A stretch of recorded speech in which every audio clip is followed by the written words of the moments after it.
this week at NASA. In a testing facility at the Jet Propulsion Lab, NASA's rover project team continues to develop the best maneuvers for getting the Spirit rover rolling again.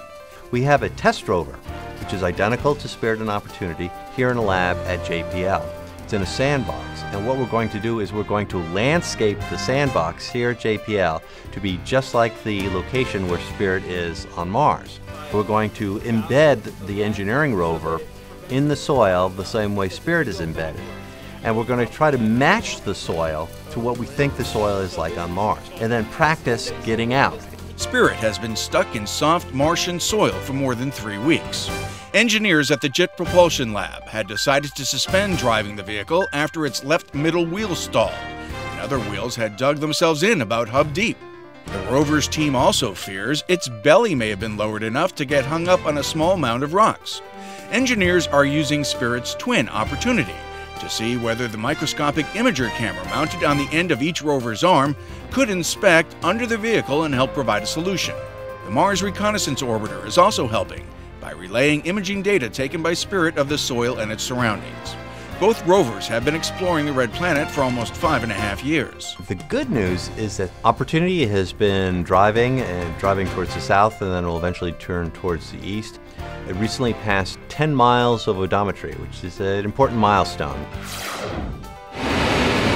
Engineers at the Dryden Flight Research Center have completed acoustic tests on the Orion Crew Exploration Vehicle's test module.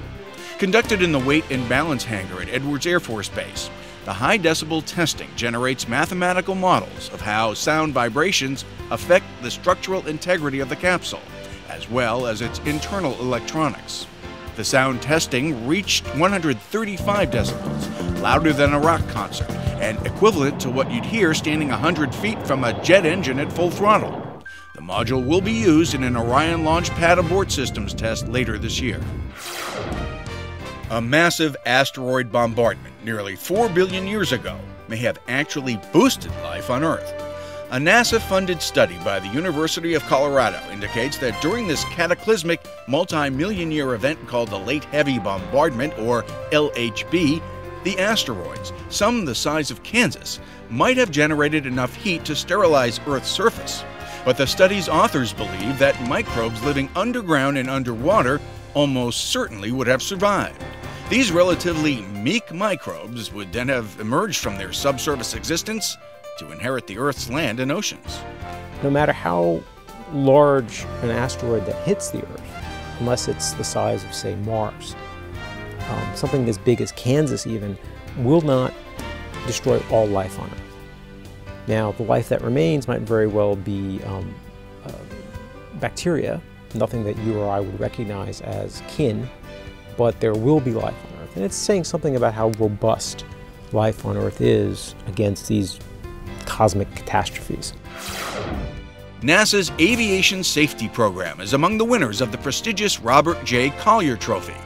The Commercial Aviation Safety Team, CAST, an interagency consortium of which NASA is a member, was recognized by the National Aeronautics Association for its work in commercial aviation safety. Researchers at 4 NASA centers, Langley, Ames, Dryden, and Glenn, contribute to the agency's aviation safety program that develops advanced, affordable technologies to make flying safer. This is the second year in a row that a NASA team is sharing this award. The accident rate has always been low. Aviation is a safe form of transportation, but to make it even lower, that's quite an accomplishment. Statistics show that 2008 was the safest year yet for commercial aviation. I heard my mom saying, "Well, that's wonderful," and she was really excited. And we have a winner. 12-year-old Clara Ma of Lenexa, Kansas, is the designated champion of the rover naming contest. Her entry, Curiosity, was selected from 9,000 names sent via the internet during a nationwide student contest and will now be the official moniker of NASA's Mars Science Laboratory. I chose that name because I was really curious about space and our planets and our solar system, and I wanted to learn more about it. NASA selected the winner based on the name preferences of the Mars Science Project leaders and the quality of student essays. Curiosity is the passion that drives us through our everyday lives. We have become explorers and scientists with our need to ask questions and to wonder. The naming contest was conducted in partnership with Disney Pixar's WALL-E. More than 65,000 votes were cast worldwide. Ma wins a trip to the Jet Propulsion Laboratory, where she'll be invited to sign her name directly onto the rover as it's being assembled. The Mars Science Laboratory is scheduled to launch in the fall of 2011 and will be larger and more capable than any craft previously sent to land on the Red Planet. We will never know everything there is to know, but with our burning curiosity, we have learned so much. And that's This Week at NASA.